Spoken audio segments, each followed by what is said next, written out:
It will be the deciding, or one of the most important deciding aspects of the way we manage disease and health in the decades to come. That this little bacteria organelle actually began to create something really interesting, which was energy. This is probably linked to this is rapamycin and mitochondria and that conversation. Right. For the benefit of listeners, many people may not know, and you and I have had a detailed conversation offline about this. You want to share what this is all about, and you've written it in your book as well, subtly, not too much. I've read the book. So you want to share your perspectives? Yeah.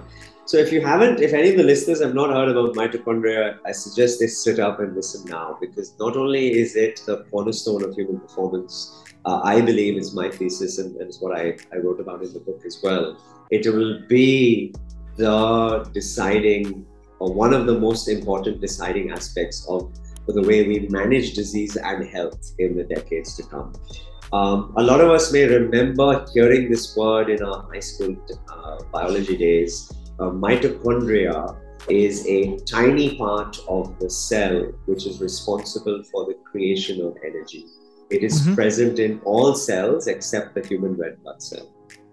Now, the lineage of mitochondria is actually really, really interesting, because in human development, in fact, in the entire animal species, it has only developed itself once, and in the plant kingdom, it has most probably developed itself twice. And it manifests itself as chloroplasts, which convert carbon dioxide into energy in the animal kingdom. Yeah. So the mitochondria actually existed as an independent early bacteria form of life.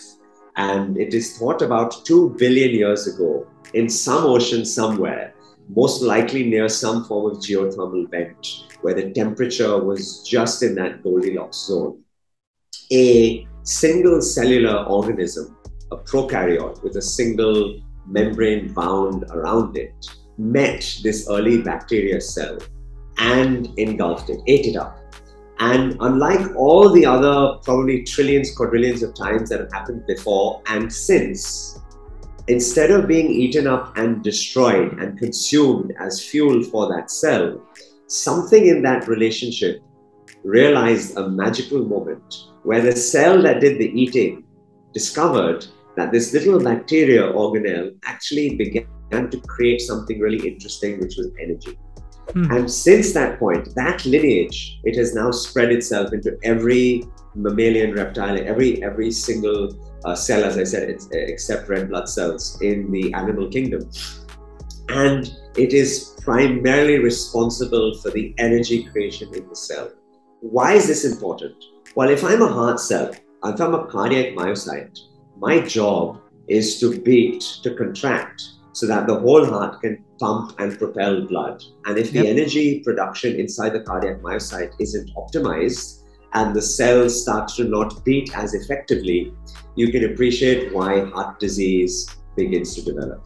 If I'm the beta cell of the pancreas and my job is to secrete insulin on the recognition of glucose, and I suddenly don't have the right energetics inside of my cell and I'm not secreting enough insulin, well, that's the beginning of insulin resistance and then potentially the formation of type 2 diabetes, etc. So the inability of a cell to create the right amount of energy at the right time, i.e. the mitochondria not being as effective as it should be, is the beginning for many diseases. And we now recognize this across every major chronic disease: metabolic, cardiovascular, neuroendocrine, neurodegenerative, etc., etc. Which is why I said that I think that the ability of medicine to optimize and alter mitochondria will have a huge role to play in how health is managed and chronic disease is managed in many, many years to come. So that's a little bit about mitochondria, its lineage, its history, what it does. Now, it is hugely complex. Firstly, the mitochondria itself actually carries its own DNA. It's called mitochondrial DNA, called MT, small m, small t, capital D DNA. And it codes for 13 base pairs. So the rest of the nucleus inside of your cells has all the other chromosomes that you need to do everything else required. But the mitochondria still carries 13 genes for its own reproduction and the creation of the machinery, which I'll talk about, which is responsible for the creation of energy. What's fascinating about mitochondrial DNA is that it is only passed on from mother to child. So your mitochondrial DNA and my mitochondrial DNA, you got from your mother, I've got from my mother.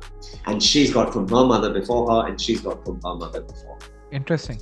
So tracing this back through human history, we have been able to identify Eve, the first mother for the entire human species, which was thought to have originated somewhere in modern day Namibia, which is where the quote-unquote biblical Garden of Eden is thought to have arisen. So all human beings come from one central ancestor, which is a maternal ancestor that we call Eve. And we've been able to know that because of the lineage of mitochondrial DNA across us, etc. Now, the DNA that the mitochondria codes for is very specific to a part of the internal architecture called the electron transport chain. And I'm mentioning the ETC because that's where rapamycin has a role to play as well. So mitochondria produce the energy currency, and the energy currency is called ATP, adenosine triphosphate. So it takes electrons in protons, it creates a gradient across the membrane that exists inside of it, and through the natural flow of protons. And I won't go too much detail, I promise. I have a question on this. So go ahead. The mitochondria produces these protons based on the energy or the ETC it attracts. But rapamycin being a common medicine, not a common medicine, you can't just buy it off the shelf. It's not an OTC product. It needs a prescription. So that ETC, is it common across human being, or does that also specializes, or is it different from my DNA to your DNA? No, electrons. So mitochondria across species work in a very similar manner, and the generation of ATP is via the electron transport chain. So there are 4 protein subcomplexes that have each individual roles to play, primarily to create this gradient. And then as the protons flow back into the mitochondria in a membrane, ATP is generated, which kickstarts life in our cells and creates that energy. So rapamycin, now, which is the ETC, right? Not the ATP. Correct me if I'm wrong.